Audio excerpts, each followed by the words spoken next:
পূর্ব ইউরোপের বুলগেরিয়া। এখানে এমন এক সম্প্রদায় বাস করে যাদেরকে স্থানীয়রা রোমা বলে ডাকে।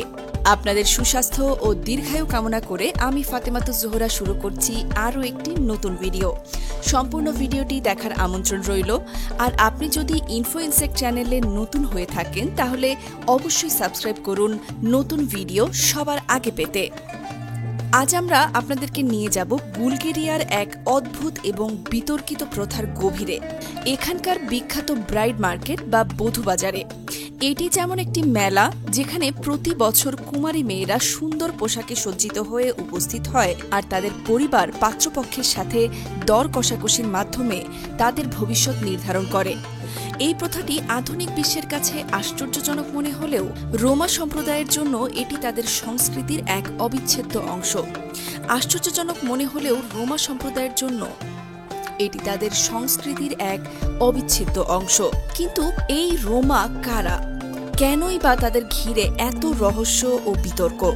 চলুন এই সফরের মাধ্যমে তাদের জীবন, ইতিহাস এবং ঐতিহ্যের পর্দা উন্মোচন করা যাক। রোমা এক যাযাবর জাতি যাদের বিশ্ব জুড়ে সংখ্যা প্রায় ৮ মিলিয়ন। তাদের ইতিহাস শত শত বছরের পুরনো। নৃতাত্ত্বিকদের মতে তাদের আদিনিবাস ছিল উত্তর ভারতে, বিশেষত রাজস্থানে। প্রায় ১,০০০ বছর আগে তাদের মাতৃভূমি ত্যাগ করে এবং যাযাবর হিসেবে বিশ্বজুড়ে ছড়িয়ে পড়ে। তাদের সবথেকে বড় অংশটি বসতি স্থাপন করে পূর্ব ইউরোপের দেশগুলোতে, যেমন রোমানিয়া এবং বুলগেরিয়া। এছাড়াও তাদের কিছু দল মধ্যপ্রাচ্যেও পাড়ি জমায়, যেখানে তারা নাওয়ার বা অন্যান্য নামে পরিচিত। তবে সর্বত্রই তাদের জীবন সংগ্রামময়। মধ্যপ্রাচ্যে তাদের সামাজিক অবস্থান অত্যন্ত দুর্বল এবং তারা প্রায়শই নির্যাতন ও বৈষম্যের শিকার হয়। তাদের স্বতন্ত্র সংস্কৃতি, ভাষা এবং জীবনধারা সমাজের মূল স্রোতের সাথে খাপ না খাওয়ায় প্রায়শই তাদেরকে নিয়ে এক ধরনের উদ্বেগ এবং ভুল বোঝাবুঝি তৈরি হয়। আমরা এখন আছি বুলগেরিয়ার রাজধানী সোফিয়াতে। বুলগেরিয়া ইউরোপীয় ইউনিয়নের সদস্য হলেও এর বাতাসে যেন এখনও সোভিয়েত ইউনিয়নের গন্ধ লেগে আছে। এখানকার পুরনো বিল্ডিং, চওড়া রাস্তা এবং ধীর গতির ট্রেনগুলো দেখলে মনে হয় সোভিয়েত পতনের পর সময় যেন এখানে থমকে গেছে। শহরটি যেন মস্কোর একটি ছোট্ট প্রতিচ্ছবি। এই ঐতিহাসিক প্রেক্ষাপটেই রোমা সম্প্রদায় তাদের অস্তিত্ব টিকিয়ে রেখেছে। বুলগেরিয়া যখন ইউরোপীয় ইউনিয়নে যোগ দেয় এবং তার সীমানা খুলে দেয়, তখন বহু রোমা উন্নত জীবনের আশায় পশ্চিম ইউরোপের দেশগুলোতে যেমন ব্রিটেন, ফ্রান্স এবং জার্মানিতে ছড়িয়ে পড়ে। কিন্তু এর ফলে তাদের নিয়ে যে নেতিবাচক ধারণা ছিল তা আরও ঘনীভূত হয়। প্রায়শই যাযাবর রোমাদের একটি নেতিবাচক দৃষ্টিতে দেখা হয়। সাধারণ মানুষের মধ্যে ধারণা প্রচলিত যে তারা মূলত বস্তিতে বসবাস করে, চুরি এবং ছোটখাটো অপরাধের সাথে জড়িত এবং তারা সমাজের কোনো নিয়মকানুন বা আইন মানে না। তাদের বিরুদ্ধে অভিযোগ তারা বিদ্যুৎ বা জলের বিল পরিশোধ করে না। এই ধারণাগুলো কতটা সত্যি আর কতটা রটনা তা যাচাই করার জন্যই আমরা সোফিয়া থেকে ২ ঘন্টার পথ পাড়ি দিয়ে এসেছি স্টারা জাগোরা শহরে, যা তুরস্কের সীমান্ত থেকে খুব বেশি দূরে নয়। এখানেই আমরা রোমাদের জীবনের আরও কাছাকাছি পৌঁছানোর সুযোগ পাব। স্টারা জাগোরাতে একটি রোমা পরিবার আমাদেরকে তাদের বাড়িতে সাদরে আমন্ত্রণ জানিয়েছে। তারা কালাইদচি উপজাতির সদস্য। তাদের বাড়িতে এখন সাজ রব, কারণ তাদের যুবতী কন্যা আগামীকালের বধূ বাজারের জন্য প্রস্তুতি নিচ্ছে। তার মা গর্বের সাথে আমাদের জানান যে তার মেয়ের মূল্য ১০ থেকে ২০,০০০ লেভ বুলগেরিয়ান মুদ্রা পর্যন্ত উঠতে পারে।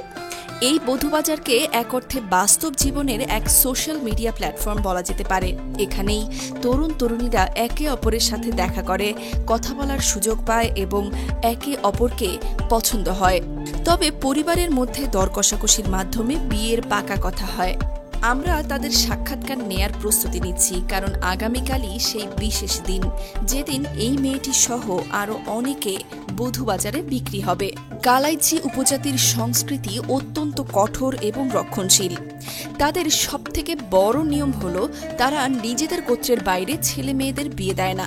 পাত্র বা পাত্রী রোমা হলেও তাকে অবশ্যই কালাইচি গোত্রের হতে হবে। আমরা যেই মেয়েটির সাথে কথা বলছি সে 4 বছর আগে একটি আন্তর্জাতিক ডকুমেন্টারিতে স্থান পেয়েছিল। তখন থেকেই সে প্রতি বছর এই বধূবাজারে আসছে, কিন্তু এখনও তার বিয়ে হয়নি। সে মেকআপ করছে, কালকের জন্য সবচেয়ে সুন্দর পোশাকটি বেছে নিচ্ছে, কারণ এই একটি দিনের ওপরই তার ভবিষ্যৎ নির্ভর করছে। বধূবাজারের দিন সকাল থেকেই চারদিকে উৎসবের আমেজ। মেয়েরা সেজে গুজে তাদের পরিবারের সাথে বাজারে আসতে শুরু করেছে। ধীরে ধীরে ভিড় বাড়ছে। তবে অবাক করার মতো বিষয় হলো, শুধু মেয়েরাই নয়, ছেলেরাও নিজেদেরকে জাহির করতে কোনো কমতি রাখে না। তাদের হাতে গলায় শোভা পায় সোনার মোটা চেইন এবং আংটি। এই স্বর্ণের ঝলকানি কেবল তাদের পরিবারের আর্থিক সচ্ছলতাকেই প্রকাশ করে না, এটি মেয়েদের এবং তাদের পরিবারকে আকর্ষণ করার একটি গুরুত্বপূর্ণ উপায়ও বটে। কিছুক্ষণের মধ্যেই বাজার জমে উঠবে। শুরু হবে পরিচয় পর্ব এবং দর কষাকষি। বাজারে ঘুরতে ঘুরতে আমরা দেখলাম এইমাত্র একজন তরুণ তার পছন্দের স্ত্রীকে খুঁজে পেয়েছে এবং উভয় পরিবারের একটি নির্দিষ্ট মূল্যে সম্মত হয়েছে।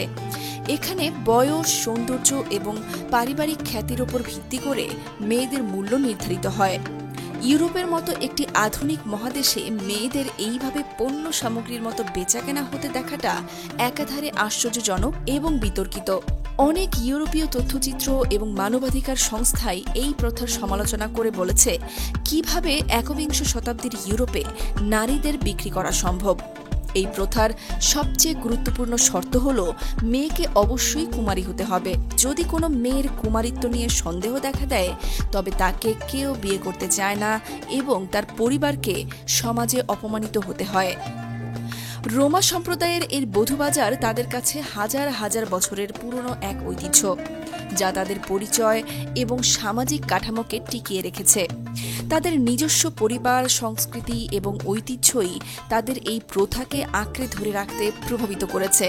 বাইরের বিশ্বের কাছে এটি একটি নারী অধিকারের লঙ্ঘন মনে হলেও কালাইদছি সম্প্রদায়ের কাছে এটি সম্মানের সাথে ভবিষ্যৎ প্রজন্মকে এগিয়ে নিয়ে যাওয়ার একমাত্র পথ।